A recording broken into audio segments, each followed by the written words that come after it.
казка.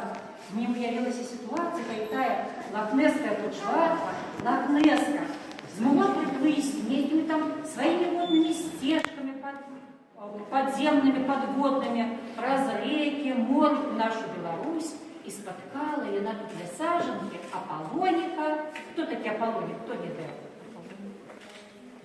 Головастик. Головастик. Дети, а кто такие головастики? Знаете?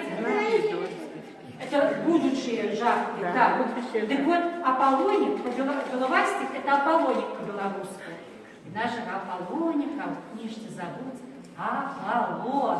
Чему вы доведаетесь, бо будут зараз читать эту казку.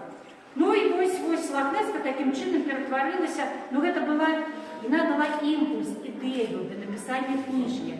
А насамрэч, когда написалась казка, мы тогда уже были знакомы с Оксаной Аракчеевой, да, и нам пособила своих цудовных малюнков героев моих казки. Я Аполлоника Аполлона намалевала, и Лохнеску, а моей сябре с Борисова, представник от Борисова Людмила Брониславовна Захаревич сегодня есть тут, и так само дало слово Олег Татьяна Борзиловская, майстрица з Борисова, зробила, вось по малюнку Оксаны Аракчеевой, вось Лохнеску.